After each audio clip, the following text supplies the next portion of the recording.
moment she had wanted to, fully intended to, Lizzie had to take a deep breath and focus to turn away from that choice. The hollowness within her grew and grew as she left campus. Fortunately, their little apartment was nearby. A split home provided as housing for couples.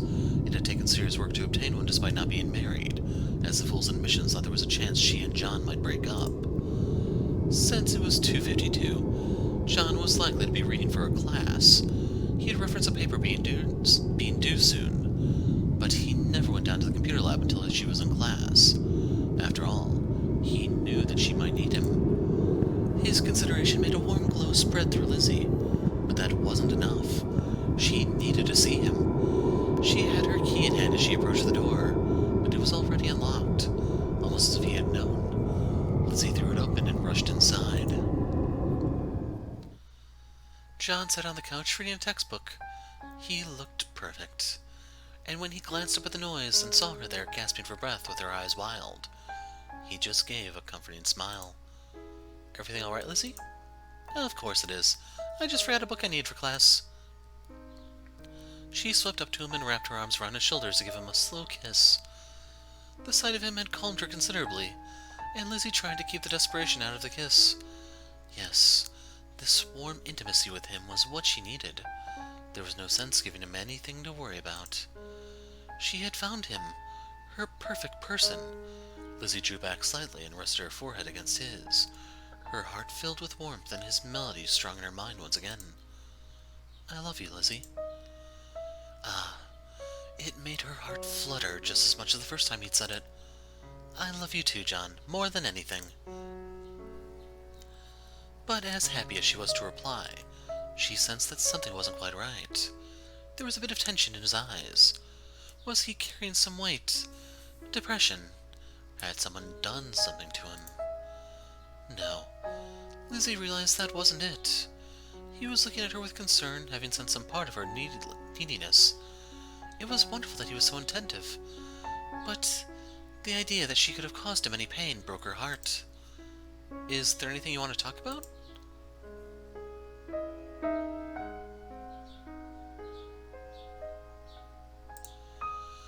"Well, there was this couple." She explained the encounter, hesitating a moment to give him her full thoughts, but eventually sharing. As expected, he wasn't disturbed by her fears and didn't tell her that she was wrong. John had been through too much with her after all. "You think it was nothing unusual?" "Judging from what you said, they just sound lonely to me. They probably just want to find people they had something in common with." "Maybe. But even if that's true, I still don't want them anywhere near us. They're probably stupid, evil people, John. All we need is the two of us." He smiled ruefully, but there was real affection in his expression too. John pulled her into a quick embrace and squeezed her tight. "If that's how you feel, we don't need to interact with other people.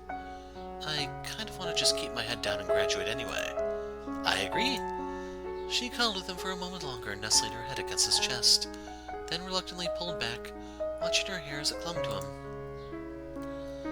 Though she longed to stay, she knew it was better to go to class. Maximizing time in the short term would only hinder their long-term objectives, and she wanted as much of him as she possibly could get. Lizzie headed to their bedroom and traded one spiral notebook for another, feeling a moment of guilt at the deception. But no, it was better this way. She could take the burden onto herself and leave his life lighter. She left for the kiss and a cheery wave, but then crept around the side of the apartment. She had left a little earlier than necessary to arrive to class on time for this very purpose. From the perfect angle, she could see him through the window, going back to his book, studying so seriously to help them have a better life together. Lizzie didn't try to hide the broad smile on her face, just spent a while watching him.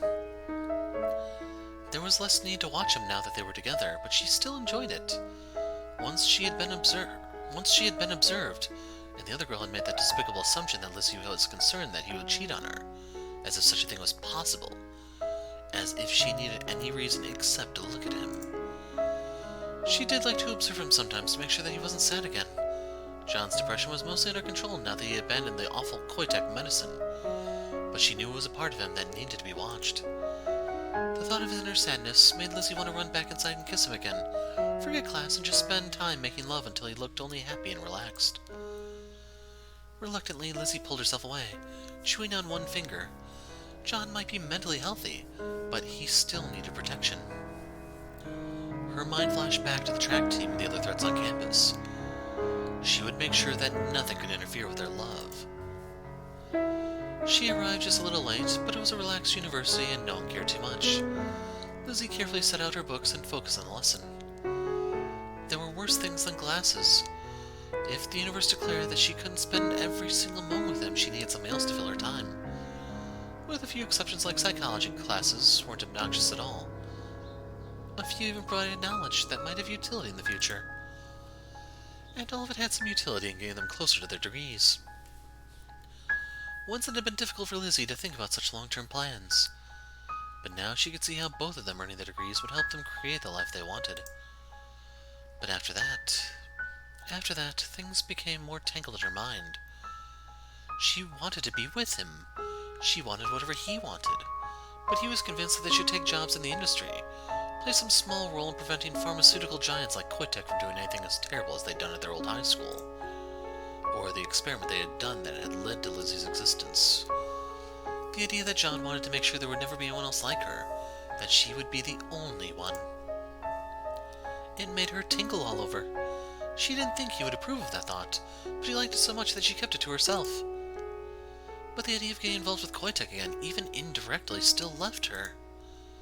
She wanted what he wanted, of course. A life together. They would have that no matter what they chose. It would be fine. For once, Lizzie set such thoughts aside and focused fully on class. After the lecture finished, Lizzie practically skipped out of the hall. It had been her last class of the day, and John had likely finished the work they needed to do in the computer lab. That left them the rest of the day themselves. So she wouldn't have to leave him again. Lizzie stopped by the store first since they were low on food. It hurt her pride as a cook that they had to eat ramen, but money was tight. The least she could do was purchase cheap vegetables that enhanced the experience. And she picked out appropriate ones. Lizzie carefully kept track of her spending versus the amount of money she had left. She had aged out of child support, now that the man who impregnated her mother had ever been reliable, which combined with college expenses left her in a more difficult financial situation than ever before in her life. She was very careful to add everything up in her head so that she still had enough money to drop by the pharmacy after getting their groceries. There was a small locally owned one where she felt comfortable getting John's depression medication, though it seemed to be getting more expensive these days. Of course, she did still own Abby's home in their hometown, but Lizzie wanted to avoid to do anything with it in case Koitek was still watching, and John would never want to live there anyway. Perhaps after they graduate she could sell the house for a down payment on one of their own. That idea gave her a pleasant hum of emotions as she finished her errands and headed back home, still with a spring in her step. But when Lizzie arrived, she found the door locked. She quickly pulled out her key, adding another scratch mark to the lock before successfully opening it. The apartment was empty, briefly making her heart hammer in her chest. There was a note on the table, and she seized it, eyes flickering over the words. John had gone to the computer lab and said he hoped to be back before she was, but that it might be longer. So she had an explanation. But even as Lizzie breathed a sigh of relief, part of her mind began to churn with other thoughts. What if this was some kind of excuse? No. John would never do such a thing. Never. Lizzie crumpled the paper in her hands, then nervously tried to smooth it out again. John would never betray her.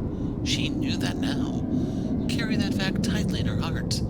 But the world was filled with awful people. Terrible women who might try to seduce him. And even if he pushed them away, the idea of one of them laying a hand on him. And what if Koitek got hold of him somehow? They'd already tried it once, to use him to get to her. She thought they were safe now, but what if she was wrong? Once, Lizzie might have flown out the door and hunted him down until she could be sure that he was safe. Now, she found herself pacing, fingers tangling in her hair as she tried to quiet the thoughts screaming in her head. On a whim, Lizzie grabbed the extra spiral notebook she had taken and slapped it down on the table.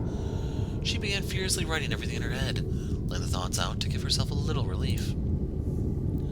She'd done this once before she had met him. Just like she had collected pictures of him. Now that she had the real thing, she neglected such habits. But they had helped her once. Perhaps they could again. Finally, she was done. Lizzie took a deep breath and looked over the page of furious scribbling. Some of the thoughts there embarrassed her. She needed to trust him utterly, but it was good to get them out of her head and onto paper. She felt calm again, and the memory wafted from the deep recesses of her soul, the place where she kept him, comforting her even now. Though the page was a mess, she had returned from the edge. Lizzie realized that she was gripping a knife in her other hand. After a pause, she set it down. Though her mind was clear, she still wasn't sure what to do. Obviously, John would never cheat on her. He had been very considerate to leave a note, and no doubt that explained the situation. It was also unlikely that anything terrible had happened to him. She still missed him, though, and wanted to drown the rest of her fears in his presence.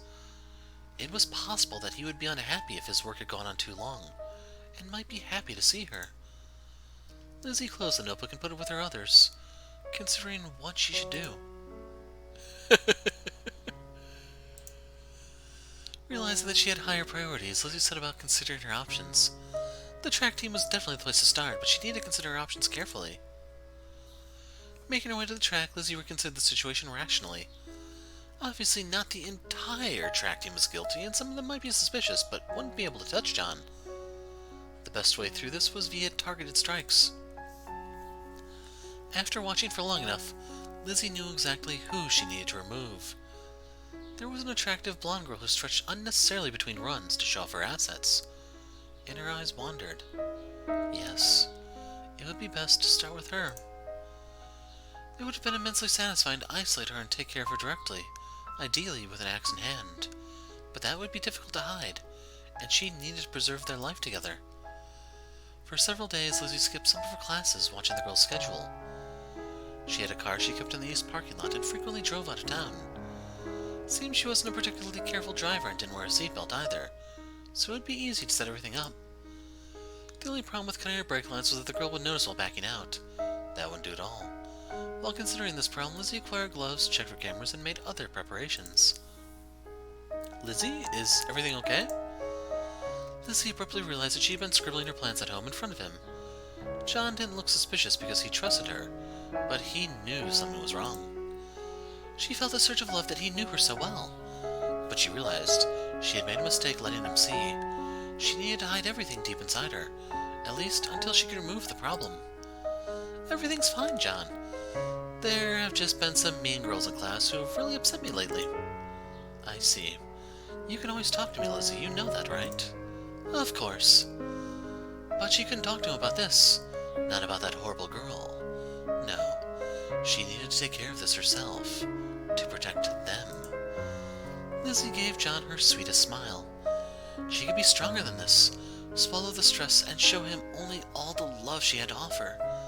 Then he wouldn't be sad, and she could eliminate the problem, and they could have happy college days together.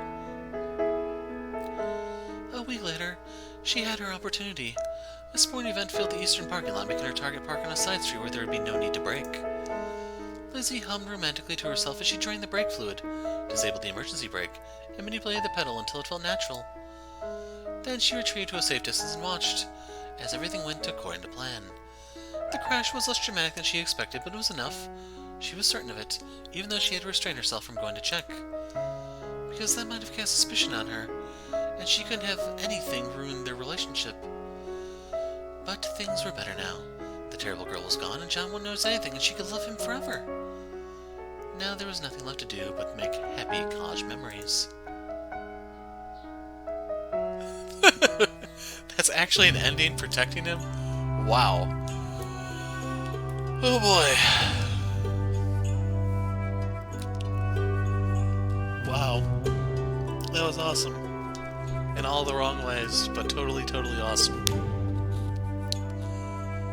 So, I'm probably gonna do this as a separate video. I'll cut out that part and place the normal stuff in, but wow. I really do have to admit I like seeing things from Lizzie's perspective. It is extremely enlightening. So, yeah, well, that was my first ending in case I do these out of order, but yeah. I need to go back and do this the right way. I'm the Hero of Light. Thanks for watching, and goodbye.